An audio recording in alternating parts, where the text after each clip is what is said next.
देखेंगे चेहरे पे मुस्कुराहट रखी है मेरी क्लास में, क्योंकि अगर आप लोग मुस्कुराओगे तो पता है कि आधी बीमारी खत्म हो जाएंगी आपकी। और डर नहीं रखना है कभी किसी को लेके, डरते वो लोग इनके अंदर बाहों में बल नहीं होता है।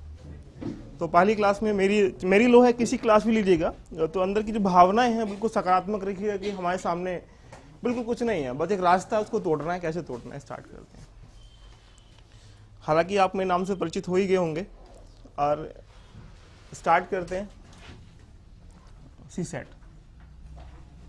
क्योंकि नाम बड़ा भयानक है। हालांकि आप भी जानते हैं कि यूपीएससी एक व्यक्ति का एग्जाम नहीं, व्यक्तित्व का एग्जाम है, और उसके एग्जाम के लिए आपको कोई ज्ञान की आवश्यकता नहीं है। जो आपके अंदर जो ज्ञान है उसको रिप्रेजेंट करने की आवश्यकता है कि उसको रिप्रेजेंट कैसे करना है। आप लोग बचपन में सब सीख के आ रखे हो, बट समस्या क्या है कि वो एकेडमिक लेवल पे सीख रहे थे और आप आज क्या है कंपटीशन लेवल पे आप लोग सीख पा रहे हैं। अब सर ने बताया जैसा बहुत अच्छा बताया, और उसको कैसे आपको सीखना है ये आपके पास चुनौती बनेगी। छोटी सी बात सोचो, आपको मार्कर लिया आपने और मार्कर को डिजाइन करना, तो पहले आप लोग क्या करोगे, इसमें मार्कर के लिए इंक लेके आओगे या मटेरियल लेके आओगे या फिर इसका फिगर मेंटेन करोगे। पहले तो पहले डिजाइन करोगे कि इसका स्ट्रक्चर क्या होना चाहिए। तो पहले हम लोग समझेंगे कि सीसेट है क्या।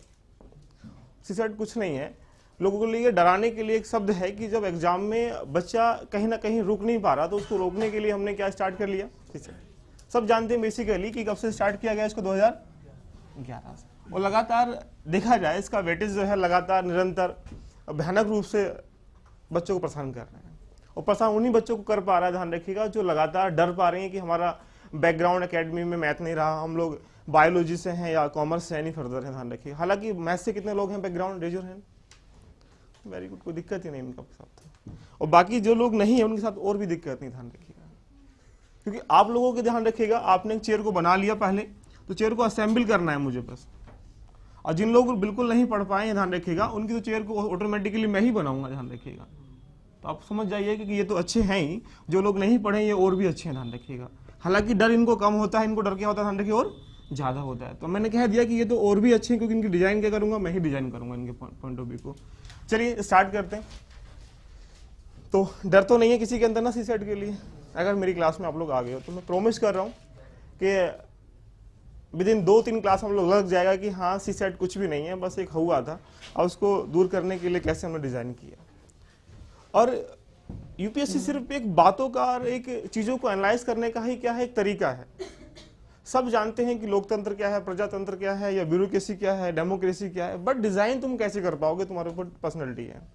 एक बंदा सुबह शाम तक किताब को पढ़ रहा है, रट रहा है, टीचर के नोट्स को पढ़ रहा है, बट वो सफल क्यों नहीं हो पा रहा, क्योंकि अपने माइंड को डिजाइन नहीं कर पा रहा। तो यूपीएससी में अगर आप लोग बैठे हो, ध्यान रखें, तो पहले डिजाइन करना सीख जाइएगा कि एनालाइज कैसे करते हैं चीजों को। कोई टॉपिक आया, आपने उस टॉपिक को पढ़ा, चाहे वो टॉपिक जीके का हो, चाहे वो मैथ का हो, रीजनिंग हो, एनी फर्दर जीएस में अदर पार्ट कोई भी हो, देख लीजिएगा। बट उसको डिजाइन करने से पहले जान लीजिएगा कि इस टॉपिक के आने की इसमें क्या मर्यादा है, ये टॉपिक इसमें इन्वॉल्व क्यों किया गया, यूपीएससी आपसे ये मांगता क्या है। तो अभी सर ने बताया कि जितने भी डाटा होते हैं सारे कंटेंट कहाँ होंगे, एक सीसेट में होंगे। तो आप लोग अधिकारी बना दिए जाए और अब हम लोग सर्वे करें किसी चीज का, तो आपको पता ही नहीं कि सर्वे करना कैसे है, सर्वे की स्टार्ट कहाँ से करना है, सर्वे एंड कहाँ करना है, सर्वे में क्या क्या चीजें होनी चाहिए। तो ये सब चीजें कहाँ पढ़ेंगे हम लोग, सीसेट में पढ़ेंगे। तो लिखिए यहाँ स्टार्ट करते हैं। कोई बताएगा सीसेट में क्या क्या होता है? मैथ्स होता है, रीजनिंग होता है, और कॉम्प्रिहेंशन होता है, और बताएं। मेरी क्लास में खूब बोलिएगा। टीचर के और स्टूडेंट के बीच में गैप कम रखिएगा, व्यक्तिगत तरीके से ध्यान रखिएगा। जब तक गैप कम होगा तो आप लोग अपने डाउट को हमसे बोल पाओगे, और अगर गैप ज्यादा है तो आप लोग डर के मारे बोल नहीं पाओगे, यार मुझे कहीं शर्म ना लग जाए, ध्यान रखिएगा। और रही बात कि कोई आपसे क्लास में लग रहा है कि हाँ मैं कुछ बोलूंगा उल्टा हो जाएगा, गलत बोलूंगा मैं, ध्यान रखिएगा, तो गलती जितनी करोगे गलती बढ़ के वो बड़ी गलती बन जाएगी, इसलिए उसको वहीं डाउट क्लियर कर लीजिएगा। ठीक है, स्टार्ट करते हैं। आपने क्या कहा सीसेट में, पहला पॉइंट क्या बोला आपने, बोलिएगा? मैथ्स। पहला मैथ्स आपने कहा। नेक्स्ट नंबर 2 पॉइंट रीजनिंग कहा। ठीक है, रीजनिंग कहा। Then comprehension, then decision making. Okay, decision making. Then अब मैं पता है आपसे क्यों पूछ रहा हूँ बार बार, आपको लग रहा होगा यार भैया क्यों मुझसे ऐसा पूछ रहे हैं सर। एक छोटी सी बात सोचिएगा, जो आपको पता है वो तो पता ही है, उसके बारे में क्या जानना। जो नहीं पता वो मैं बताऊंगा ना आपसे, ध्यान रखिएगा। इसलिए मैं आपसे बार बार पूछ रहा हूँ कि एक क्या होता है, ध्यान रखिए मैथ, इसको हम लोग क्या बोलते हैं, ध्यान रखिएगा बेसिक न्यूमरेसी बोलते हैं। रीजनिंग को क्या बोलते हैं, लॉजिकल रीजनिंग। कंप्रीहेंशन सब समझते हैं हिंदी में, बहुत गम्यता बोलते हैं हिंदी में। और डिसीजन मेकिंग ध्यान रखिएगा, अपने एक्शन लेने की पावर, जो पावर है आप लोग कैसे उसको यूज कर पाओगे। मान लीजिएगा यहाँ से आप लोग बाइक चला रहे हैं, आगे दूसरी वाली बाइक है, तो आप लोग उस बाइक को कैसे मेंटेन करोगे, बचाओगे, ठोकोगे या फिर जो करोगे, ये क्या एक पावर है आपके अंदर। और ये भगवान जी के दी हुई शक्ति होती है, जैसे आप लोग उसको यूज करोगे वैसी क्या हो रही, इंक्रीमेंट होगी, ध्यान रखिएगा। नेक्स्ट पॉइंट बताएंगे कोई, कम्युनिकेशन स्किल। कम्युनिकेशन स्किल आगे चलें, कोई बताया और, जनरल मेंटल एबिलिटी, ठीक है, और कोई बताए। अब थोड़ी सी बात इस पे हम लोग बात कर लेते हैं। एक पॉइंट बन रहा है जो अभी हम डाटे की बात करें, जिसको बोलते हैं डाटा इंटरप्रिटेशन, DI। तो एक छोटी सी बात सोचें कि अगर हम आपसे पूछें कि कंप्रीहेंशन CSAT में इसका हर का वेटेज कितना होता है, अगर हम तुमसे कहें कि हमें किस चीज पे ज्यादा फोकस देने की आवश्यकता है, तो पहले आपको जानना पड़ेगा कि इसका जो स्ट्रक्चर है, कि एग्जाम की जो नीड है, जो CSAT की जो आवश्यकता है, वो आपसे क्या कहना चाह रहा है। अगर आपको ये नीड का पता है तो उसको दे पाओगे, ध्यान रखिएगा। बच्चा रो रहा है, पानी मांग रहा है, अब तुम्हें ये नहीं पता कि यार वो पानी मांग रहा है या फिर खिलौना मांग रहा है, तो उसको क्या दोगे, ध्यान रखिएगा। मांग रहा है पानी, तुम्हें खिलौना, तो कैसे चुप हो जाएगा, नहीं चुप होगा वो। इसलिए जो एग्जाम की जो नीड है, CSAT की जो आवश्यकता है, ध्यान रखिएगा, उस आवश्यकता के आधार पर इसको दोगे तो आप लोग क्या होगा, ध्यान रखिएगा, क्वालिफाइंग करोगे। और नहीं होगा तो क्वालिफाइंग, सब जानते हैं 80 क्वेश्चन आते हैं, तुक्का मार के भी आदमी कुछ लोग पास हो जाते हैं CSAT को, हकीकत बता रहा हूँ आप लोगों को, ध्यान रखिएगा। बट समस्या क्या, ध्यान रखिए, उनके साथ तुक्का मार के CSAT तो पास कर लेंगे, लेकिन जब आगे जब मेंस में जाएंगे तो उसको क्वालिफाई नहीं कर पाएंगे। अब हम समझते हैं यहाँ से कि जो मैथ का वेटेज था, अगर हम लोग एक आकलन करके देखें कि 2012 से लेकर 13, 14, 15 एंड 16 एंड देन 17 में देखा जाए, इस मैथ का वेटेज पहले बहुत कम था इसमें CSAT में। मात्र 2012 में अगर हम लोग अनुमान लगाएं, अनुमान नहीं देखा जाए, तो 2 क्वेश्चन आए थे मात्र, कोई भारी मात्रा में क्वेश्चन तो आए नहीं, ध्यान रखिएगा। ओनली 2 क्वेश्चन, नहीं पढ़ो तब भी चल जाता। आगे बढ़ा हम, ध्यान रखिएगा, तो यहां से क्वेश्चनों की मात्रा ध्यान रखिए 12 होगी 13 में। इतना इंक्रीमेंट मैं समझ रहा हूं कि ये तो कई परसेंटेज हो रहा है भाई, 600% इंक्रीमेंट हो रहा, देख लीजिएगा, 2 चक्का 12। आगे बढ़ेंगे तो 16 क्वेश्चन आ गए हैं, थोड़ा सा और आगे बढ़ेंगे, ध्यान रखिए 20 क्वेश्चन आ गए हैं, फिर और बढ़ेंगे 27 क्वेश्चन आ गए हैं। एट प्रेजेंट में 30 क्वेश्चन के आसपास CSAT में, ध्यान रखिएगा, ओनली मैथमेटिक्स के न्यूमेरिक बेसिक से आए थे, ध्यान रखिएगा। तो ये आकलन क्या बता रहा है, आपको लग रहा होगा, देख रहा होगा कि हमें आवश्यकता क्या है CSAT में पढ़ने की। ये दिखा रहा रास्ता है कि भाई मैं कहाँ जा रहा हूँ। अगर तुमने टाइम वेस्ट किया इस पे, ध्यान रखिए, डिसीजन मेकिंग पे और इस पे DI पे, ध्यान रखिएगा, तो ये मैथमेटिक्स क्या हो जाएगा, ध्यान रखिए, आपसे फिल हो जाएगा। और सब जानते हैं 27 क्वेश्चन सही होने चाहिए, CSAT क्वालिफाई है। लेकिन समस्या क्या है, बच्चा सोचता है कि मैं CSAT में मैथ को ही पूरा कर लूं, और मैथ को पूरा करने के बाद इन्हें करने की आवश्यकता नहीं है, क्योंकि 30 क्वेश्चन आएंगे, मैं यहाँ की सही करके भाग जाऊंगा। पर समस्या क्या है कि CSAT जो बनता है वो इन पोर्शन में से, इसमें से कुछ पोर्शन इजी होते हैं, कुछ पोर्शन क्या होते हैं, टफ होते हैं। आपने सोचा कि यार मैथ हम कर लेंगे, हो सकता है उस साल अगर देखा जाए कि किसी साल मैथ टफ होता है, किसी साल कंप्रीहेंशन क्या होते हैं, इजी होते हैं, और कभी कंप्रीहेंशन टफ होते हैं और कभी मैथ क्या होता है, इजी होता है। तो मेरा मानना है कि पूरे टॉपिक को डिफाइन करना पड़ेगा कि 1 बाय 1 कैसे हमें पढ़ना है। किसी दुमल्ले पे जाने के लिए सीढ़ी चलना पड़ेगा, और आपने अगर कहीं कूद के चले गए तो आपको थकान हो जाएगी, सांस आना स्टार्ट हो जाएगा, आपको ध्यान रखिएगा।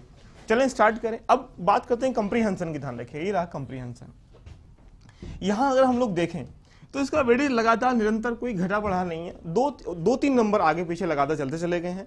तो मैं हिंदी में कह सकता हूं 25 से लेकर 30 क्वेश्चन के आसपास कंप्रीहेंशन से आते हैं। कभी 26 क्वेश्चन आए, कभी 27 आए, कभी 28 आए, कभी 32 आए, कभी 24 क्वेश्चन आए। बट मिडिल में कहां तक रहेगा, इसमें 25 से लेकर 30 के बीच में।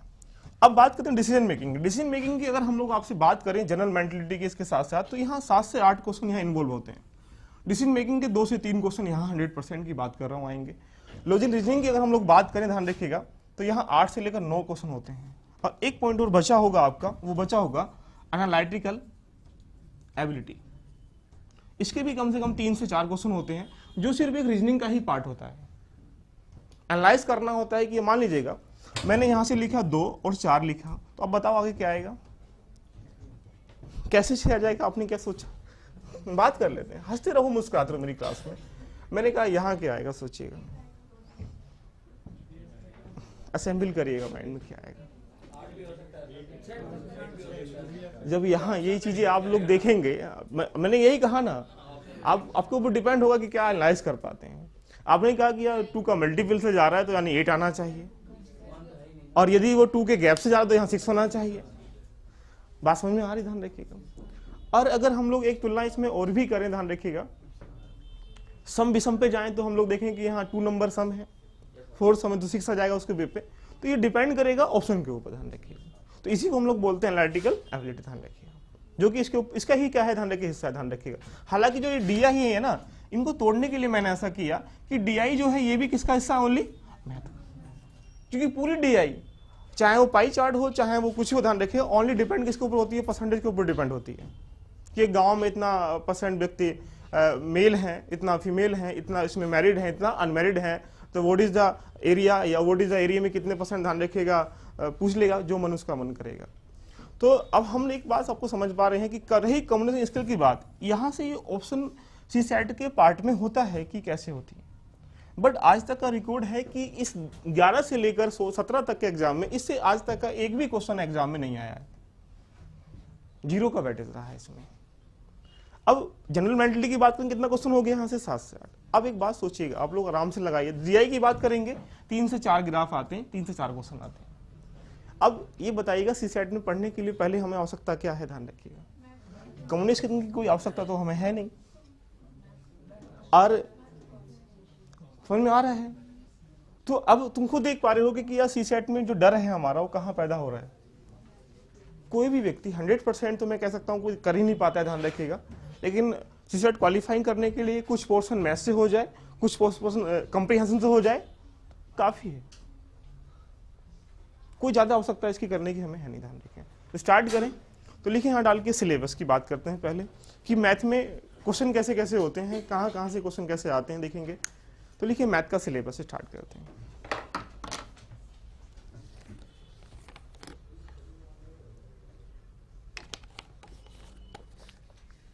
जिनको डर है मैथ से और बिल्कुल छोड़ दीजिएगा। जो एकेडमिक का मैथ होता है वो कंपटीशन में या किसी एग्जाम में UPSC में पूछता भी नहीं है, कि जब एकेडमी में आप लोग पढ़ के आ गए हो तो उसमें जो नई चीजें डिजाइन करनी है वो आपको पूछेगा, आपसे, ध्यान रखिएगा। और 80 क्वेश्चन कोई ज्यादा नहीं होते करने के लिए, टाइमिंग भी काफी मिलता है, आपको पता है। बट उसको कैसे सोचना है, ये चीजें घुमा के जो आती हैं, लिंक करके जो आती है, इनको कैसे हम लोग सीखेंगे, देखिएगा। हालांकि मैं कहूं कि रीजनिंग और मैथ्स पूरा एक क्वांट का ही हिस्सा है। रीजनिंग में भी ध्यान रखिएगा कैलकुलेशन है, और मैथ में भी क्या है, कैलकुलेशन है। बट डिपेंड क्या है कि उसकी कैलकुलेशन के कैलकुलेशन में थोड़ा थोड़ा अंतर है। उसमें थोड़ा सा एनालाइज करने के लिए समय मिल जाता है, यहाँ पे डिजाइन करने के लिए समय मिल जाता है हमारे लिए। स्टार्ट करते हैं। देखिए मैथ में क्या क्या एग्जाम में CSAT में आज तक का आया हुआ है और क्या क्या एग्जाम का सिलेबस होता है। पहला पॉइंट, एक टॉपिक है जिसका नाम है नंबर सिस्टम। नंबर सिस्टम कहा है संख्या पद्धति। 11 से लेकर 17 तक के एग्जाम में अगर हम लोग CSAT के पेपर को देखें, एनालाइज करें, तो हर किसी CSAT पेपर में 1 या 2 क्वेश्चन तो यहां से लिखा होता है। तो मैं कहूं कि ये तो 100% कंफर्म है कि ये तो आएगा ही आएगा, ध्यान रखिएगा। नेक्स्ट पॉइंट की बात करें LCM और SC। इसमें भी देखा जाए तो 11 में क्वेश्चन था, 13 में क्वेश्चन था, बाकी बीच में 1-2 गैप में क्वेश्चन नहीं आए इससे। तो मैं हिंदी में कहूं कि इसको भी एक बेसिकली पढ़ने की हमें क्या आवश्यकता है। आगे पढ़ेंगे हम लोग, एक टॉपिक होता है एवरेज। एवरेज मतलब कहा जाए तो औसत। इससे भी लगातार 5-6 साल के पेपर में CSAT में देखें हम लोग, ध्यान रखिएगा, तो 1-2 ईयर पेपर में क्वेश्चन नहीं आए हैं और फिर बीच में आ जाते हैं। तो मैं कह सकता हूं कि इसको रेडी करने की क्या हमें आवश्यकता है। देन आगे चलेंगे time and work, after pipe and टंकी, pipe and cistern, time and distance. मैं अभी बता दूंगा, एक बार लिख लीजिएगा आप लोग, ठीक है। ट्रेन इसी का पार्ट है। Then profit loss, percentage, then age based question, हालांकि रीजनिंग का पार्ट है, आयु संबंधी प्रश्न, बट हम मैथमेटिक्स में इसको कवर कर लेंगे। एज बेस्ड क्वेश्चन, ठीक है। एक मिक्सचर होता है, इसी के साथ रेशियो को हम लोग ले लेंगे, रेशियो एंड प्रोपोर्शनल, ठीक है। और एक मेंसुरेशन का कभी कभी एक क्वेश्चन आ जाता है, और SI और CI, simple interest and compound interest, ठीक है। अभी और बचा, इसको उतारें और अभी बात करेंगे इधर से, तो परमुटेशन एंड कॉम्बिनेशन, क्रमशः और संचय, ध्यान रखिएगा, परमुटेशन एंड कॉम्बिनेशन। और एक टॉपिक बचा है जिसको बोलते हैं स्क्वायर, जो छोटी छोटी सीरीज में करके आ जाता है, इसको सीरीज लिख सकते हैं, सीरीज। तो बेसिकली अगर इन सब टॉपिक को एनालाइज हम लोग करें तो यहाँ से कहीं ना कहीं 11 में, 12 में, 13 में लगातार कंटिन्यूस सेट के पेपर में कहीं ना कहीं से क्वेश्चन मिले हैं। इतना अंतर होता है कि कहीं से एवरी ईयर आते हैं और कहीं, ध्यान रखिएगा, बीच बीच में वो छोड़ता रहता है, ध्यान रखिएगा।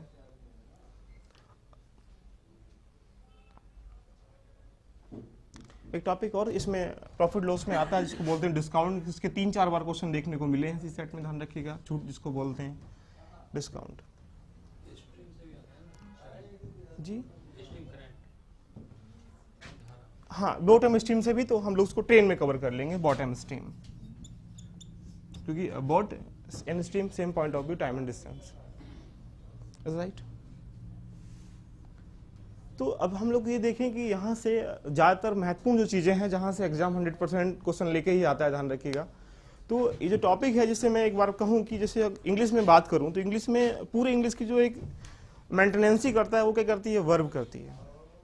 ऐसा ही है ना, कोई सेंटेंस बिना वर्ब के नहीं बनेगा, विदाउट सब्जेक्ट बन जाएगा, ऑब्जेक्ट बन जाएगा, बट वर्ब के बिना कोई सेंटेंस।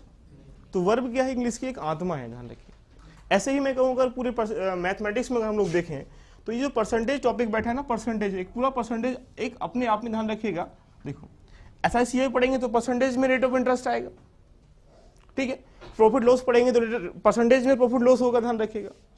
उसके बाद अगर हम लोग टाइम एंड डिस्टेंस अगर हम लोग लेके जाएंगे तो यहाँ भी परसेंटेज कुछ हिस्सा होगा कि मेरी जो पावर है, मेरी जो इफिशिएंसी पावर है, उससे क्या मोर देन 20%। तो यहाँ भी हम लोग परसेंटेज यूज करेंगे, टाइम एंड डिस्टेंस में परसेंटेज यूज करेंगे, और ट्रेन में भी। मतलब कहा जा सकता है कि परसेंटेज क्या है, एक मैथ की क्या, ध्यान रखिए, पूरी आत्मा है। हर तरह से क्वेश्चन, तो यहाँ से सीसेट क्वेश्चन एवरी ईयर में 2 से 3 क्वेश्चन लेके आता ही आता, ध्यान रखिए। हाँ, ये कह सकता हूँ कि यहाँ से मैं हिंदी में कहूँ कि सॉरी मिक्सचर या रेशियो से कभी क्वेश्चन आएंगे, कभी क्वेश्चन, लेकिन भाई इसी साइड के तुम्हारे भाई तो कोई बैठा नहीं है वहाँ पे कि ये कहेगा इस बार टाइम एंड डिस्टेंस आ रहा है, टाइम एंड वर्क नहीं आ रहा है, इसलिए इसको मत पढ़ना। तो अब स्टूडेंट वर्क से हैं, इसलिए मेरा मानना है कि एक बार अगर पूरे को स्टेप बाय स्टेप पढ़ लेंगे, ध्यान रखिए हम लोग ना, तो क्या होगा, हमारा एक बेस क्लियर होगा। लग रहा है कि हाँ मैथ को एक दिन में पढ़ना है, पॉसिबल नहीं है, सीख पाओगे लेकिन जान नहीं पाओगे चीज़ को। तो स्टार्ट करते हैं, देखिए पहले समझते हैं मैथ क्या होता है। लिखिए, डाल के इसमें स्टार्ट करें, लिख देते हैं नंबर सिस्टम। बोलिए कुछ। अभी ना इसमें DI में पढ़ेंगे, जो पाई चार्ट होता है, ग्राफ होता है, सारे इसमें आ जाएगा वो।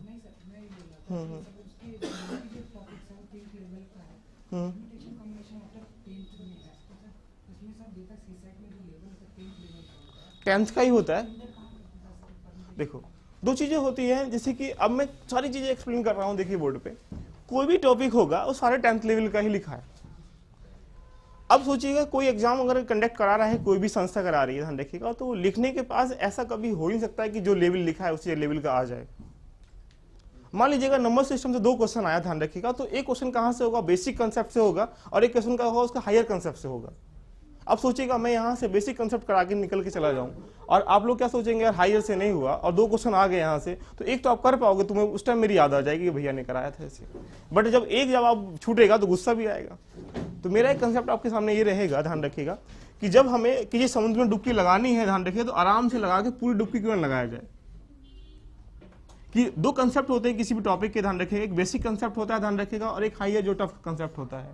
अगर हम लोग बेसिक को भी पढ़ लें और हायर को भी पढ़ लें तो आपके सामने कोई समस्या नहीं आएगी, ध्यान रखिएगा। क्लियर है। चलें स्टार्ट करें। लिखिए पार्ट ऑफ नंबर सिस्टम।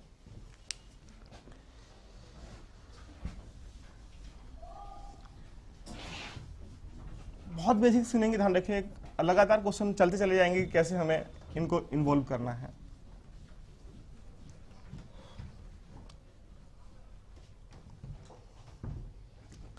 पहली बात तो हम आपसे पूछेंगे व्हाट इज द नंबर, कि नंबर क्या है।